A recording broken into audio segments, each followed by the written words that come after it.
Good afternoon, Dell fans, and welcome back to beautiful Las Vegas, Nevada. We're here midway through day 3 of our live coverage at Dell Tech World. My name's Savannah Peterson, delighted to be joined by Dave Vellante for all the fun. We're fighting the good fight here, man. We've still got voices. We've got, our PCs seem to be procreating on the desk. I think we're good, yeah. We're PC heaven here. Yeah, which is a heavenly place for us. Speaking of PC heaven and smart people, welcome back to the show, Gil and Caitlin. Lovely to have y'all. Thanks. Thank you. Yeah, good to be back. We are very excited about this conversation. We are going to be talking about automation. Everyone, a lot of A words that are and A acronyms are definitely a thing right now between AI and agentic. But automation is really at the crux of this. Dell making some very big bets on automation. Why?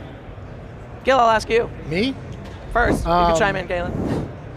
Well, we've learned over the years that simplification is the most important thing.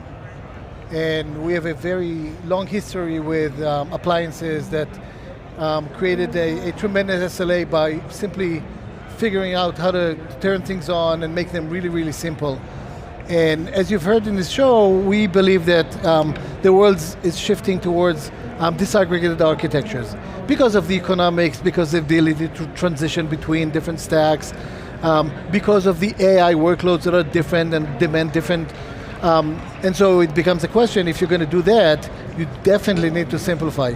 And simplification is all about automation and the ability to define and then simply orchestrate and run things. I really like that. I hadn't thought about simplification as a synonym for automation in this case, and it totally aligns. What types of things are you automating, Caitlin? Yeah, and it probably is an oversimplification, right? Because it's automation, it's orchestration, and ultimately it's because our customers have the dual challenges of traditional workloads have been disrupted and they need to figure out what their traditional hypervisor strategy is. And then they've got this whole little AI thing happening at the same time, which probably is going to be a different architecture. So they almost have 2 different private cloud type architectures that they're solving for, both with some similar tenants, right? The disaggregated is the same, but also some very different ones, right? You're going to have some very dense compute and complex networking and a different ecosystem on the AI side. Totally. And then on the private cloud side, although it's been disrupted, it's still more predictable. But at the end of the day, what is consistent is none of these companies have more people to address that. So you have to automate. You have to automate the deployment. You have to automate the updates. You have to be able to monitor them. You have to really be able to treat that infrastructure as a pool of assets that you can have the flexibility to also change as your data center evolves. So it is about the automation, but it's really about simplicity and flexibility. And Caitlin, we've known each other for a long time. You're in a new role now, congratulations. Thank you. And Gil, you run the solutions part of the organization, and Edge is part of that. What is the synergy between Edge and solutions? Is it sort of old DNA? No, Gil runs Edge, so we'll give him solutions too.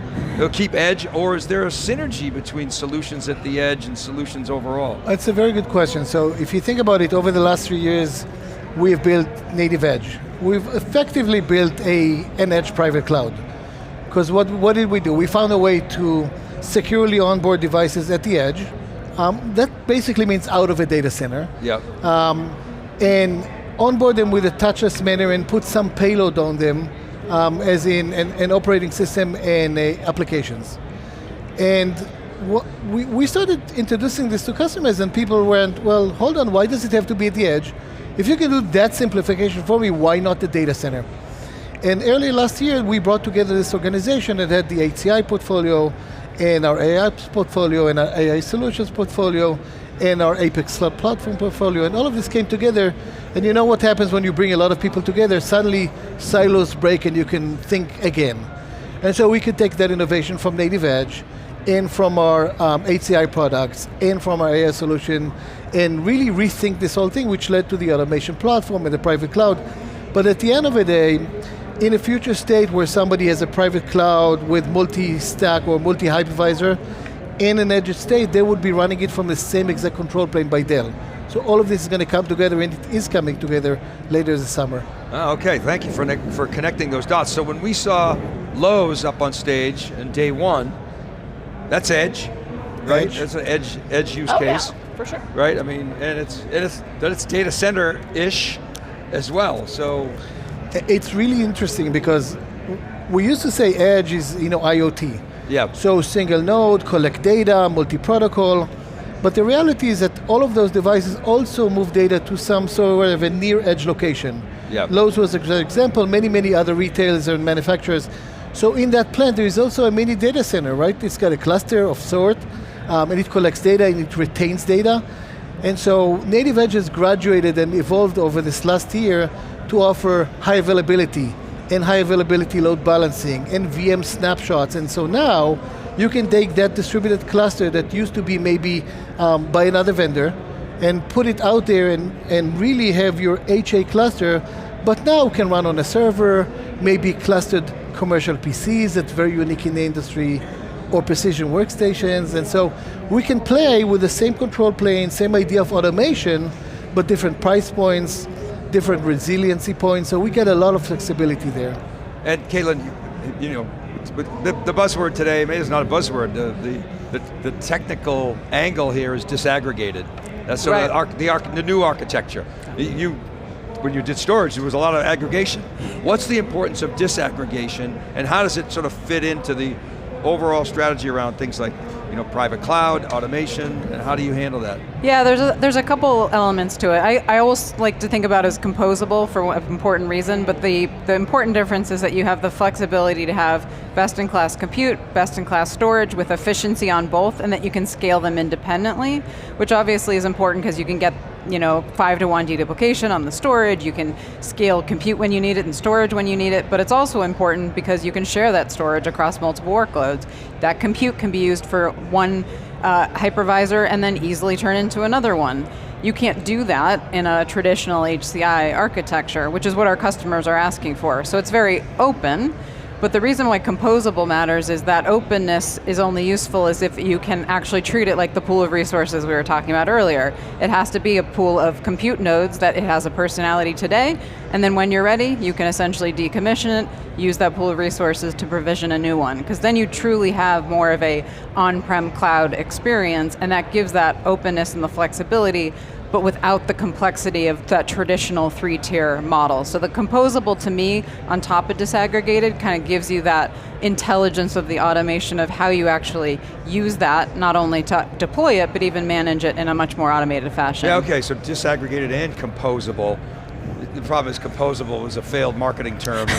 That's what the marketing team tells me, right? you know? Well, but it was, and so they gave it a bad name, right? So it's like, we used to, during the internet, say paradigm shift, and we stopped saying paradigm for like 10 years, so composable. But everything comes back again, right? Will come back, absolutely. It does. Everything's back in vogue now, who knows? New generation wouldn't even know the bad association with composable. Yeah. So y'all get to work with some of the coolest customers in the world. Do you have an example of automation and edge coming together for a great customer success example? Caitlin, I'll go to you to start. I can give you one that I can't share the name of, but it is one of my favorite customers because it is a great example of a large company that has many data centers. They're trying to exit their data centers, getting into colo facilities, but they also have thousands of stores. So it's a really good example of having these far edge locations where you need a small, simple, secure footprint, but also a real big data center challenge of VMware exits and modernizing and building for AI. And we'll just say we spent many hours with them this week because everything we're doing with the Dell automation platform, with private cloud, with NativeEdge, in AI solutions, they are really leaning in and they see the value of having this way to orchestrate in a very predictable way, but solve these different challenges that their business really has. Yeah, and that's an example that can really leverage the ecosystem, and they need all those different pieces. You're absolutely right about that. Yeah, absolutely. Yeah, it's exciting. Are you seeing similar things, Gil? Are there any trends in what you're seeing out the gate? We work in the same group, so clearly whatever Caitlin sees, I see, vice versa. But we each have our own set of eyes, right? I don't have the glasses, though. I know, I was going to make a joke about the glasses. Well, if you're going to make a joke, I'm going to record you while we're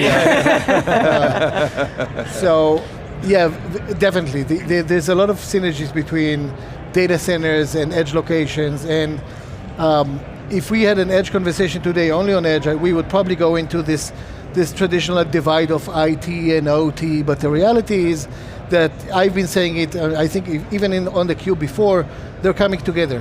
Yeah. And more IT best practices are leveraged at the edge, and now it's accelerating. And so, similarly to what Caitlin said happens in manufacturing companies as well. the IT best practices are being merged, and all of a sudden you manage the devices the same way, and you have the same security challenges, the same automation challenges, the same distribution challenges. So it's really all coming together with, and that's why we're so passionate about the automation platform and the private cloud and NativeEdge and the AI solution automation, because it's the same thing.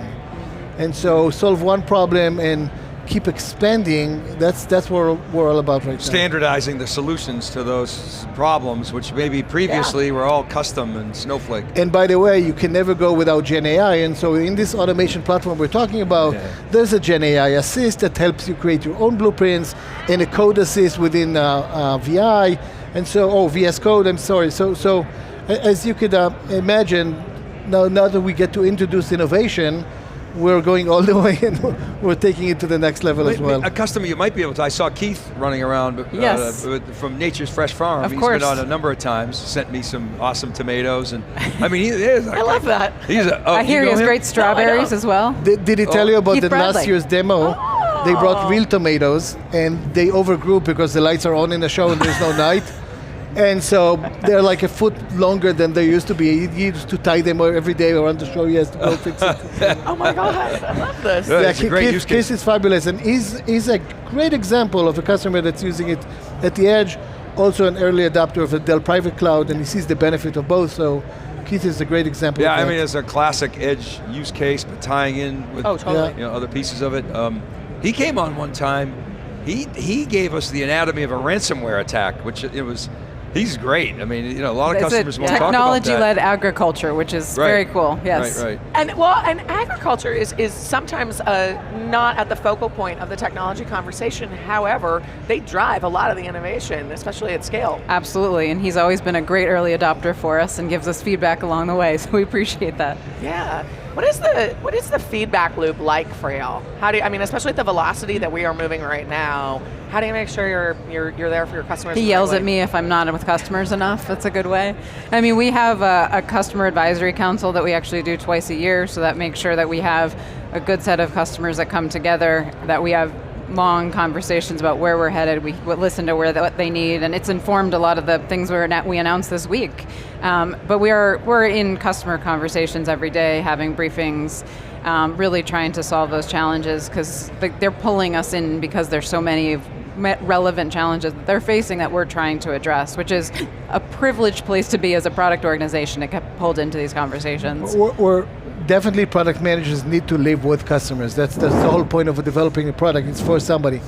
But we're trying to get engineers to meet with customers, architects to meet with customers. Yeah. This show is great for us because we have a lot of people here and they can sit in conversations, but even in between, I think every major campaign, especially new customers, I ask engineers to go and live with the customer for a week. Just live there, just know what's going on.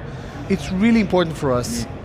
Seeing is believing, and you can tell, it's one of the things that always really stands out to me about Dell is that community and customer-centric focus, because the timing, there are no coincidences in terms of timing of things, right? And y'all have a way of being very in time with these technological moments that are happening, particularly right now. Final question for you both, and I'm very curious to your answer. Oh, geez. Yeah. Very curious. When we are back on this desk at Dell Tech World 2026, what do you hope to be able to say then that you cannot say today? Gil, I'm going to start with you. Okay, probably a different answer to what people would expect, but I'd like to be here next year with a new idea that I can't think about right now, because that's how I think, right? And so what if this innovation led us to new ideas now enabled by this layer we put in, and we couldn't even imagine it last year, and here we are with a new idea. That's what I'd like to see. Then aside of business success and customers and everybody happy. That's a great answer. And that could also be anything. He kind of saved himself with that one. I love that. Why'd you let him go first? He was giving me the right eye contact. No, I think to me it's a year from now, I'll be really thrilled if we can come and talk about how we've helped enterprises accelerate their AI adoption on-prem, but not just that they can POC faster, but they've actually deployed it. They're operationalizing it. They know how they're going to scale it. They're comfortable with the architecture that they have today in the first couple use cases, and that they know they're going to be able to build into their future unknown ones as well. That's the goal here, is we have done a lot here with AI Factory in just over a year, but in the next year, it's going to be really about that level of simplicity, the easy button, the true easy button for that. Everyone's asking for it. Well, I look forward to telling both of those stories with y'all next year. Thank you so much for taking the time today. Thank you. Great to have you guys. And thank you, and thank all of you for tuning in to our 3 days of live coverage here in Las Vegas, Nevada at Dell Tech World. My name's Savannah Peterson. You're watching theCUBE, the leading source for enterprise tech news.